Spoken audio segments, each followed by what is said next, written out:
welcome back to the channel. I am very excited for today's video because we are starting another new series that I am going to call, Oh, the Horror. Because one of my favorite things to talk about is the horror genre. Anything that's horror related art, spooky places to visit, horror movies, horror novels. I am a huge fan of Stephen King and Dean Koontz. There was a time that I claimed that I liked Dean Koontz better than Stephen King. I kind of like them both equally now. I'm a huge fan of 80s slasher movies. Those are my absolute favorite movies of all time. I love American Horror Story. I love Buffy the Vampire Slayer, Supernatural. I mean, you name it, if it's horror related, I'm gonna be into it. One thing that I really wanted to talk about, and that's why I kind of wanted to do this for the first episode, because of how important I think it is how, horror has all these subgenres. And one of my personal favorite subgenres of horror is the horror comedy. And it was watching a movie that falls into this category of being, a horror comedy that made me want to do this video, because it was one of the movies, and I'll talk about this later on in the video, but it was one of those movies that was really funny, and there was a lot of really shocking moments, but I wouldn't say that it scared me necessarily. I wouldn't necessarily call it a horror movie. If you remove the comedic elements, it's not scary on its own. So that's something to think about when you think about, the effectiveness of horror and comedy, and if you're a writer, how to blend them together so that one doesn't overpower the other or cancel the other out, because it is a fine line to walk. Something that I've noticed since becoming a parent is, it's something that they tell you if you ever take a parenting classes. Sometimes it's a natural reaction when a child has upset someone or hurt, or is hurt or scared or having some intense big reaction, causes all these chemicals in the body and whatever to react to that with laughter. And that, I think, is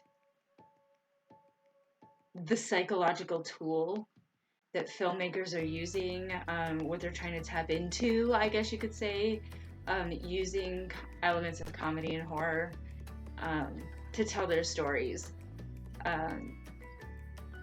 There are a lot of these movies are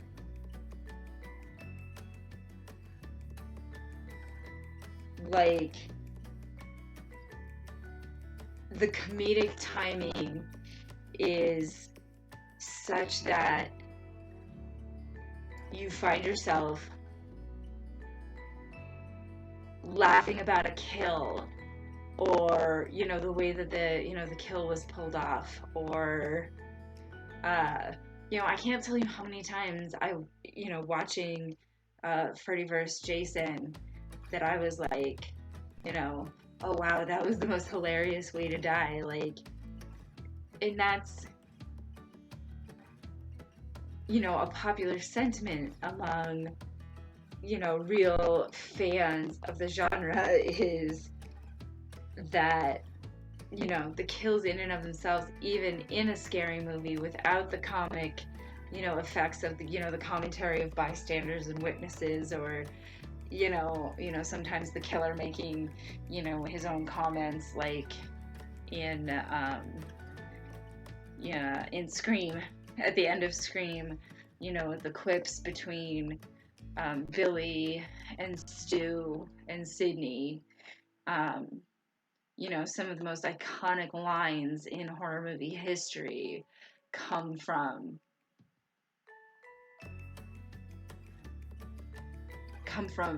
the end of that movie.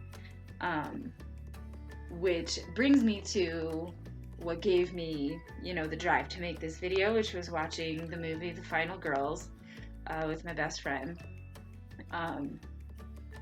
Really the best everything ever, and I'm not embarrassed to admit that I think that. So there you have it, best everything.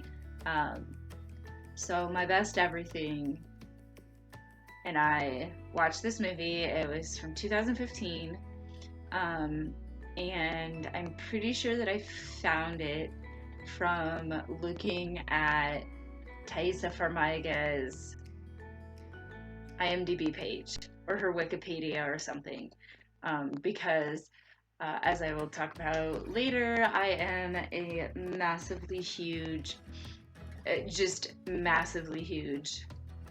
fan of American Horror Story, and I'm still digging into the fandom, even on my second and third and fourth watch throughs on some of these seasons. I'm about to finish watching Asylum for the second time. I'm about to start Coven for the third time. I don't always watch in order. This watch through was triggered by 1984. Then I started watching with Hotel again because that's my favorite season. Then I went back and watched Murder House, and then started going back in order. But that is besides the point. The point being, Taissa Farmiga is absolutely she's really, really good in this movie, but she does chew the scenery a lot. She is a very serious actress, and it comes across in all of the characters she plays. She's a very mindful individual.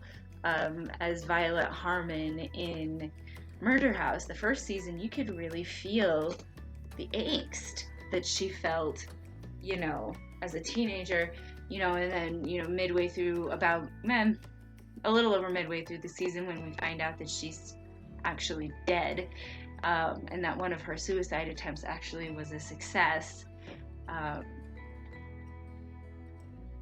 you really feel her. So in this movie, where a huge part of the plot is that her mother has died, and what a struggle it's been for her to accept that, which it's interesting, because this felt like a combination of people who were meant to be in a comedy and people who were meant to act in horror movies, like serious horror movies, because this movie also had Adam Devine and Thomas Middleditch in it, and Alia Shawkat is also, I would consider her a comedian, from her time on Arrested Development. And then you have Taissa Farmiga and Nina Dobrev, who are over here, taking themselves so seriously, and I have a hard time telling if it's as characters or, I mentioned it a lot to my friend that I was like, I can't tell if they're faking, just because of the premise of the movie, but to segue into the next thing I want to talk about is the difference, this line that you walk between, being funny and scary, and that sometimes one will cancel out the other, or like just the balance is wrong and it comes off weird or uncomfortable, and it's not quite there. So on one hand you have the ones that might be too funny to really scare you very much in the long run, and then ones that might be too scary, that even though they have what are clearly meant to be comedic elements, they're still too scary to really appreciate the comedy. Um, there's 3 movies that I will do individual videos on each of these movies once I have a time to find them and watch them again. I know I can get a hold of one of them, 2 of them, and I think the 3rd one might be available to rent on Prime Video. So movies that have a good balance between comedy and horror, to where the funny parts don't outweigh the fact that it's suspenseful and scary. My number 1 pick in the horror comedy genre is Tucker and Dale versus Evil. I absolutely there is not a single bad part of that movie. From the cast, Tyler Labine and Alan Tudyk. I mean, I am an OG browncoat. I absolutely love Firefly and all that has to do with it. So, Alan Tudyk is, kind of special to me, as a fan of Firefly.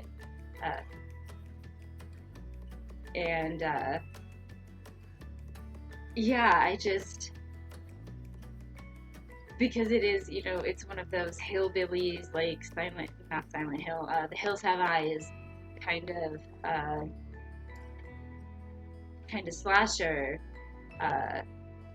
that, it is still pretty, like, you really find yourself, I really want these guys to win. I want these guys to, like, you really find yourself siding with Tucker and Dale. And that, to me, is what makes it such a great example of how well you can blend horror and comedy. I'm thinking it's kind of like how Gregory Maguire turned The Wizard of Oz on its head by telling it from the Wicked Witch's point of view. Essentially, Tucker and Dale versus Evil is a slasher flick being told from the slasher's point of view. And that's what makes it so epically amazing, and such a good example of how it goes so well together. My second, okay, this is really hard for me to have chosen between these, but my second, as far as movies that have good balance between horror and comedy, my second favorite is Cabin in the Woods. Runner-up is Idle Hands. I'll talk about that movie. It was really hard to choose. I really like Cabin in the Woods because I love meta. I love how well horror as a genre lends itself to making fun of itself, satirizing itself, parodying itself, winking at itself, making nods to itself. All of this is, horror is just so ripe for that. You can see that in all of the different, there's Scary Movie, there was Paranormal Activity parodies, there was a House on Haunted Hill parody, I think. There was a Blair Witch parody that I've seen. I know there have been parodies of The Nun. So, it's just one of those genres that is very, very, it lends itself really well to making fun of itself. And Cabin in the Woods really exemplifies that. So that's why I love it so much. And even though it's not straight up like funny, like with laugh out loud moments like there are in Tucker and Dale versus Evil, and like I'll talk about in Idle Hands, that it's still, the premise in and of itself is enough to maintain the comedic pacing alongside the pacing of, the fact that it is a horror movie. for instance, the Chris Hemsworth, I think. Yes, Chris Hemsworth death scene, where he's talking about he's going to try to jump the ravine and go get help. And early in the movie, you see, man, you can't get through, it's a force field. And he goes off and he explodes when he hits the wall. And it draws a huge, I've seen this movie thousands of times, and it draws a laugh for me every single time. It is literally my favorite scene. There's nothing inherently comedic about somebody burning up in a forest field. But, combined with what we know the movie to be about and the timing and, the way it was shot and, the way that it was set up and foreshadowed early in the movie, it was, a really good example of how you can, have comedic elements, comedic timing, and that kind of thing that, elevate the humor without putting a damper on the scary parts. Because to some degree, Cabin in the Woods was scary to me. It was. And if you'll excuse me for one moment, I will be right back. I have to let my kitty out of my room. All right. I should have just put her out in the first place. She likes to try to eat my paints, so she can't be in here unsupervised anyway. And she shouldn't be in here while I'm recording because I can't supervise her while I'm recording. But anyway, to continue, the third and final movie, my top 3 horror comedies, is Idle Hands. I found myself absolutely terrified by this movie because the opening scene is involves essentially a demon under the bed that pulls people under the bed and kills them. And I don't know what it was, but that kind of shit, absolutely mind-numbingly bonkers, terrified me. When I was growing up, I didn't have an under the bed because I had a water bed with drawers underneath it. Because obviously, right, water beds don't have frames or anything that have space under them unless it's drawers. So, I didn't really know that fear because I was always able to say, well, there's nothing under my bed because I don't have an under my bed. And it was as close to the walls it could get on the other side, so I knew that nothing could ever fit back there because I always had, stuffed animals and stuff making it a mess over there. And, but, for some reason that just really stuck with me when I saw the movie. So even though it's clearly meant to emulate, the stoner comedies that were popular at the time, I think this movie came out in 2003. I don't remember. I'll check and put it on the screen in editing. But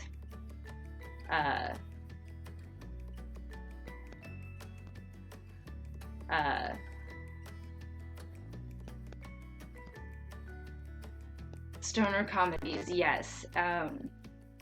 The 3 lead characters, Devon Sawa, Eldon Henson, and Seth Green, arguably 3 comedians. I wouldn't put, any one of those 3 actors goes in the category of, they're funny. They're not necessarily serious. I don't see them that way. So, there's gore, there's blood, there's death, people die. It's actually, this movie's got one of the coolest kills, one of my favorite kills in any horror movie ever, when a girl gets dropped, hung by a rope through a ceiling fan, and then the fan gets turned on, which swirls the rope around him, pulls her up into the fan, and then there's a shower of body parts and blood all over Jessica Alba, who is dressed in a very skimpy angel outfit. And even though the feminist part of my brain knows I'm not supposed to think that's, really sexy and hot because it's Jessica Alba, it's really, really like, yeah. So, um, I really, and like I said, there is such a varying degree, of these, movies that are funny, but scary at the same time. So those are the three that I think, do it the best, so to speak. I'd say another runner-up would be the Nightmare on Elm Street movies. Freddy Krueger as Aoop, you can see in the background there. By the way, all my canvases, anything you see in the background here, that is a piece of art, is for sale. If you are ever interested in purchasing it, just leave a comment or email. I always leave all my contact information in the description box. And let me know, and I will be more than happy to sell it to you. But yes, Freddy is full of sarcasm and snark, and but he's not. Those movies aren't intended to be comedic. He got campier as the series went on because the writing got worse, not because it was intentionally supposed to be funny that way. So if we're thinking about a movie that's too scary to be funny, despite the obvious, desperate attempts to be funny, the number one that sticks out in my mind is going to be House of a Thousand Corpses, directed by Rob Zombie. I absolutely love the movie. That has, nothing to do with this particular review of it. The thing is, Rob Zombie's sense of humor is absolutely repulsive. Like, it makes me really uncomfortable to support a man who still has no problem, or he doesn't shy away from exploitative humor in order to make his point. But that's how he does it. And it was unfortunate because I do believe that he has a really unique and, amazing voice and vision. I wish that he had put more of that behind making more of an effort with the horror aspects of it. Because so many of horror's iconic lines, there's a line in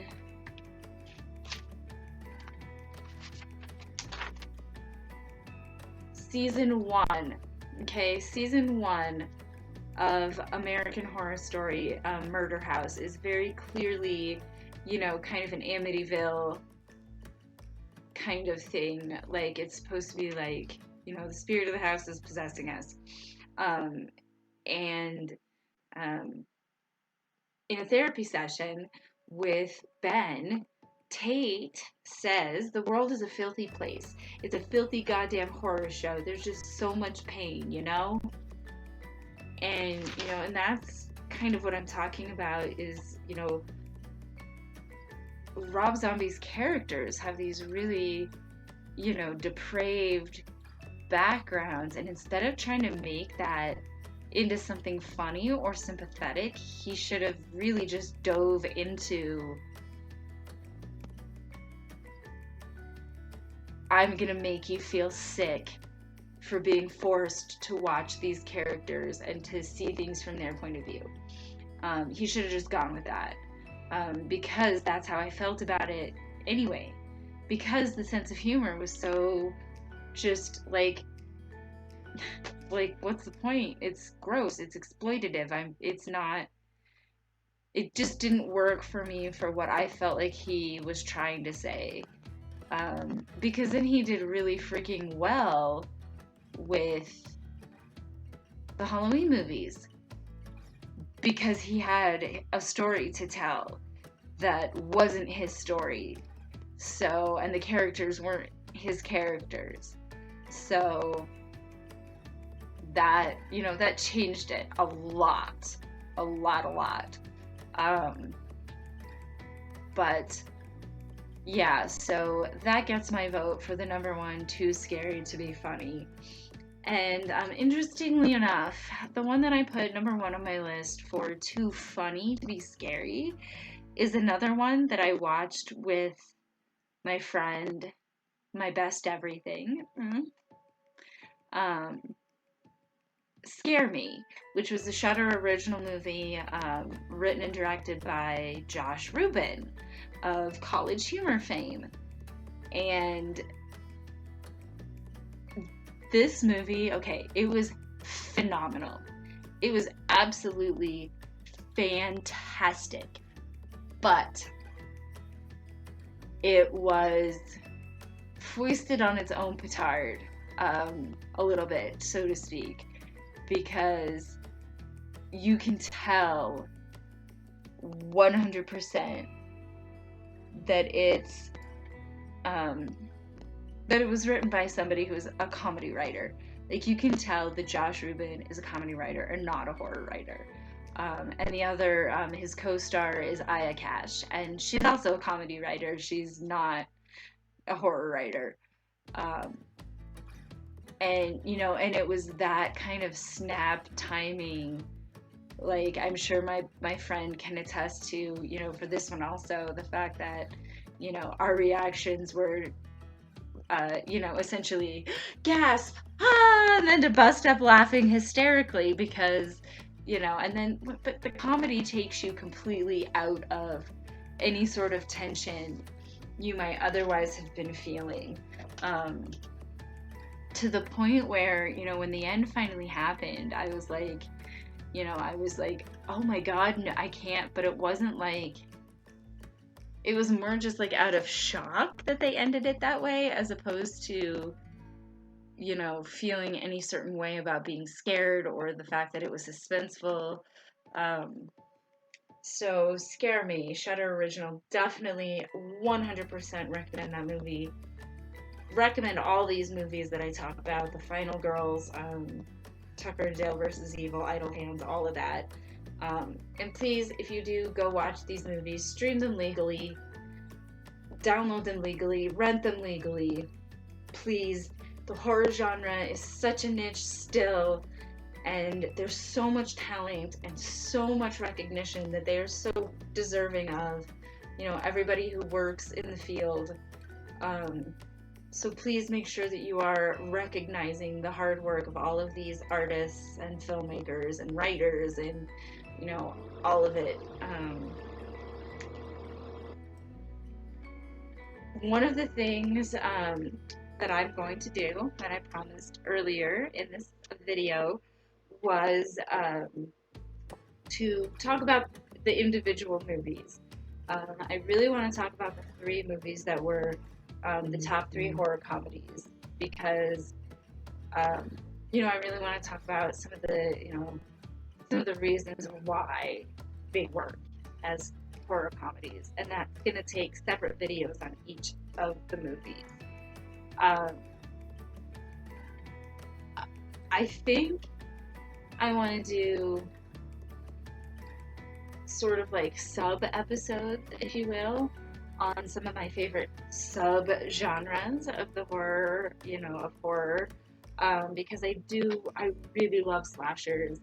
I really, really, really love the parody movies. And then you have the slasher parodies that are, like Scream, which, I would put The Final Girls in the same category as Scream. I was scared by Scream, but it was more the commentary on the genre that people enjoyed it for, and the filmmakers knew. I think Wes Craven knew that. But he's also the one who did the Campy Freddy, so he knows. And, you know, he's brilliant at, you know, walking that fine line, you know, that I was talking about between, you know, not overpowering the scary elements. Like, even when he's snarky and even when he's hilarious, he's still fucking terrifying because he's still gonna shred you, right? So, you know, there you go, Wes Craven. Maybe I'll do a video about some of these directors and writers and the people who've created these, you know, iconic characters, because, you know,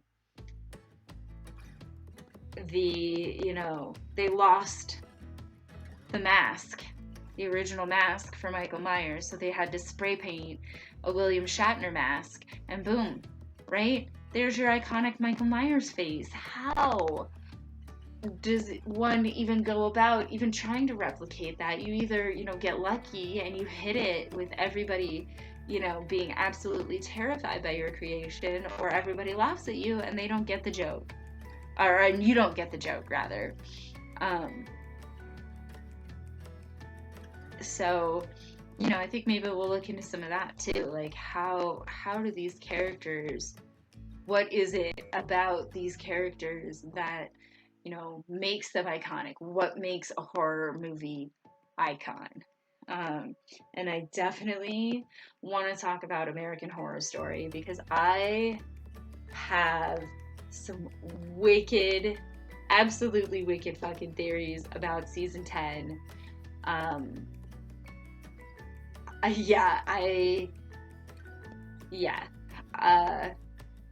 So, and, you know, on top of that, I have this very deep, I'm going to do my next podcast episode on my deep and undying love for Tate Langdon.